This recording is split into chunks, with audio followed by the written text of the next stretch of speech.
We have a wild New York Knicks free agency update as the Knicks have made their plans clear that they are going to rob one of their biggest rivals of a key member of their team due to a huge connection between him and the New York Knicks, and this is absolutely perfect for the Knicks in so many ways, and we're going to break this down, all the news surrounding it, and much more, as we've also been absolutely lied to about one of the biggest narratives surrounding the New York Knicks in the playoffs, and most importantly, the Eastern Conference Finals. So a lot to get into, guys. What's up? Welcome back to Knicks Digest. It's Chris here. Guys, if you're part of that 75%, make sure to subscribe. We got multiple videos every day during this portion of the Knicks offseason. We have a ton of content to break down. There is a very real chance that there's going to be a lot of changes with the New York Knicks that we're going to be getting into in a bunch of future videos, including this one, so you don't want to miss out on any of that Knicks content.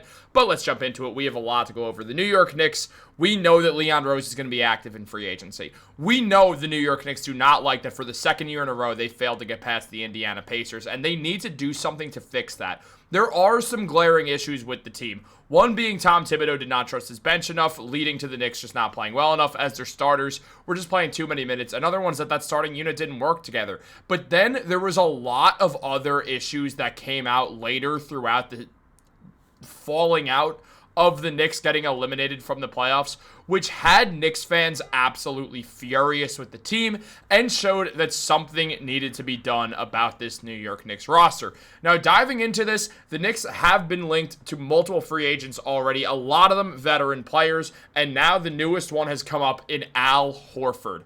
Horford is hitting a free agency that has a huge implication for the Boston Celtics, because as we know, the Celtics have a lot of salary issues, and Al Horford is one of the many Celtics who very likely is not returning to the team because of the fact that, one, they're not expected to be a real contender next season without Jason Tatum, and on top of that, they also are financially strapped to a point where it would be very, very complicated for the Boston Celtics to try to go out there and really retain a lot of their key players. Now, it was mentioned by Tim Bontemps that Al Horford is a free agent, and he said, I don't think at this point, it makes a lot of sense for Horford to be back in Boston. Maybe he will be, but given where things are with the Celtics, I think he's now much more in play than he might have been a month ago. Horford is a longtime friend of Karl-Anthony Towns and has played with him for the Dominican national team for a long time. There is a connection between Horford and Karl-Anthony Towns. These two are close in a lot of ways, and because of them being close with each other, it's really easy to see a situation where Karl-Anthony Towns gets on his recruiting hat, which we know Towns has recruited players to the Timberwolves before. This is a recurring theme that Karl-Anthony Towns is trying to bring in guys who he knows well to his team. And funny enough, what does Leon Rose do? He brings in guys that he knows very well to this New York Knicks team. The Knicks have a clear connection right here to Al Horford, and Al Horford is someone who not only are you really bringing in a guy who's going to certainly help by adding another big man off the bench for this team who could really be a very versatile guy because of his ability to shoot the ball. He's a very smart player. He's a veteran. He's a champion. He's one of the great NBA defenders in the 2010s.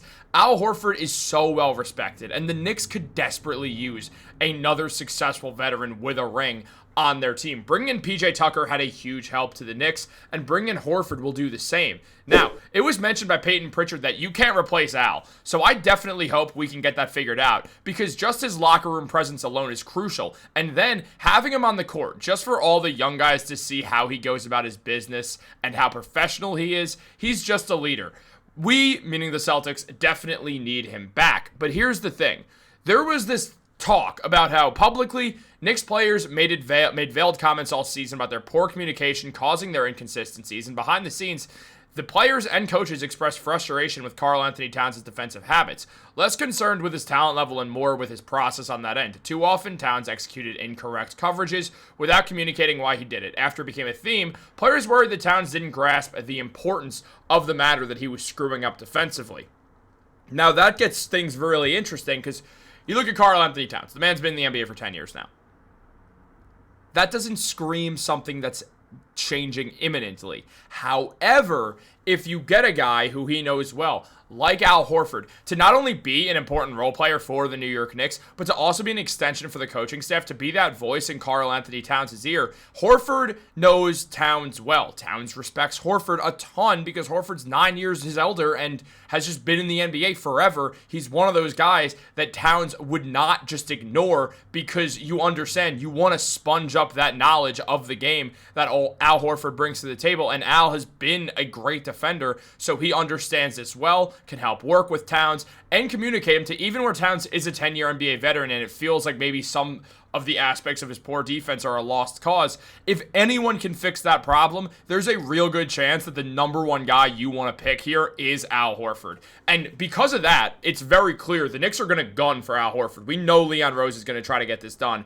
And you look at Horford, how he played against the Knicks, he was solid. He put up 8.8 points and 5.3 rebounds with 1.2 assists in the 6-game series that the Knicks ultimately won. Now, Horford at the same time shot well from three, shooting around 39%. Also hit 47% of his shots from the field. Horford was a very, very nice player for the team. Did a lot for the Boston Celtics. The Knicks struggled a lot against him. I mean, the Knicks were able to score on him when Jalen Brunson was getting ISOs on him, but that's the least favorable matchup possible for Al Horford. And still, Horford had moments where he was stopping guys on the perimeter. He's still a very talented player. He was never the fastest guy, so it's not like he's losing the athleticism he once had. He was never a super athlete. He was always a highly skilled, very cerebral player, and that's the type of guy that you'd love for the Knicks to bring off their bench, is a veteran guy who understands how to win a championship, who's been at the biggest moment possible and come through for his team, who understands what it's like to play for a winning team, and understands what it's like to be around younger guys who he definitely could really kind of hammer some stuff in. You know that Jason Tatum and Jaylen Brown always talk about the fact that they respect the hell out of Al Horford for all he does, and he's still a guy who they look up to and listen to, even as they enter their later 20s. It's still someone who you're like, he's been here longer than me. He knows this game. He understands what needs to be done. He's just an excellent voice. Those two are still going to expunge knowledge from him as time goes on, and, or not expunge, but they're going to sponge up knowledge of him. It's not a criminal record, but you guys know what I mean. Look, they're going to still be like sponges to Al Horford's knowledge and all that Al Horford tries to bring to teams. And as Pritchard said, if nothing else, he's an excellent voice in the locker room. And there is a lot more to Horford. I mean, the man is a 62.5 3-point percentage in the NBA Finals in his career. He's 15 for 24 in those two appearances the Celtics have made, winning one, losing the other to the Golden State Warriors. That's the best 3-point percentage in Finals history among all players with at least 23 point attempts. So you know he's able to come through in the big moment. And then you look at the Celtics' finances, because that's where things get interesting. You look at where they're at right now. They're almost $20 million over the second apron. They don't have Jason Tatum this year, so the roster's going to have to get thinner that way. We look at all these numbers, and you see they don't have any money to work with at all. The second apron rules are going to make it really tough because that gives you no mid-level exception, and I am going to break down the rules of the second apron in probably a bunch of videos, but just because going into this one, I didn't have a ton of plans for doing it, and we will go over them. But basically, if you don't know what the aprons are, the first apron limits you from doing a few different things. Like, you can't acquire any more money than you're taking back in a trade. So say the Knicks wanted to trade random name Mikal Bridges, and he makes around 25-ish per year, and then you're like, hey, we want to trade Mikal Bridges, and again, just sake of argument, not something that I'm suggesting or saying they should do or any of that stuff. Say they wanted to trade him for Kevin Durant, who makes $53 million. The Knicks can't take that back. And even if they were trading for someone who makes $28 million and Mikal makes $25, or even $26 million and Mikal makes $25, that's too much. You can't do that. You have to be taking in the exact same amount of money or taking back less. That's the big part of the first apron, which the Knicks will be over consistently, including next season, and they were this season. The second apron makes things a lot worse. You cannot trade multiple players at once. So if you want to make a trade where you trade away two players, like how the Knicks trade away Julius and Dante DiVincenzo, and also Keita Bates-Diop and all that, for Karl-Anthony Towns, you can't do that if you're over the second apron. You're like, nope, you can only add one player at a time at a trade. You don't have that mid-level exception, so you can't offer that $11 million to someone. And if you're over the first apron, you can only offer around $7 million. So it does really hinder you. The Celtics don't have a mid-level exception because they're $20 million over the second apron as it is. And also, if you're over the second apron for 3 straight years, you do start, initially you get your first round pick just moved to 30th, but then eventually you get it taken away from you. So it becomes this situation that the NBA is trying to say, you have a limited time to stay in that second apron. So for the Knicks, they can take advantage of the Celtics' issues here being $20 million over that second apron. And they absolutely should because the Celtics are a rival team who's very good. You look at the players on the Boston Celtics.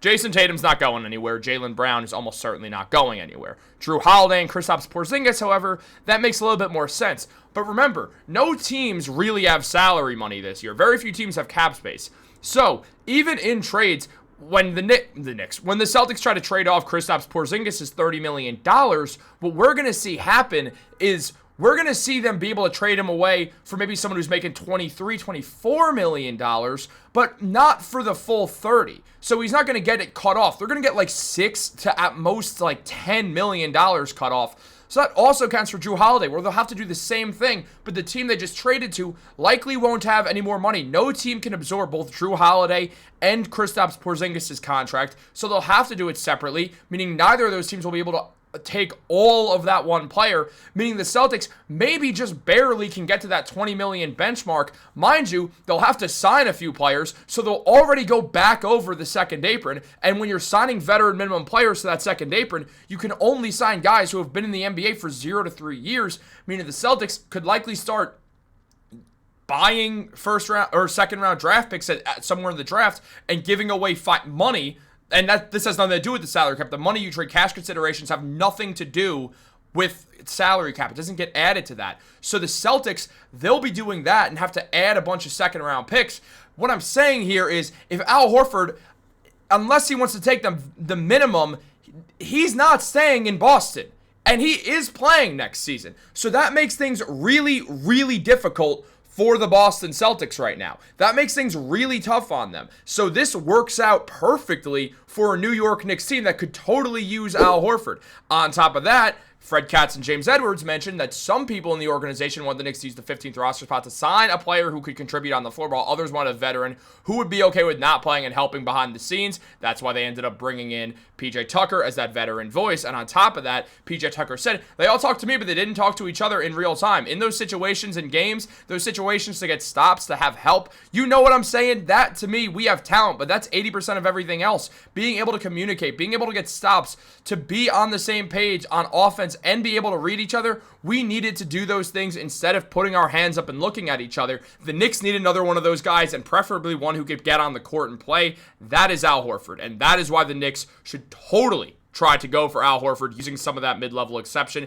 Take advantage of the fact the Celtics can't afford him and get a win for you guys after eliminating the Celtics as well. Like this video, subscribe, turn on post notifications. Hope you enjoyed. Have a great day, and go Knicks.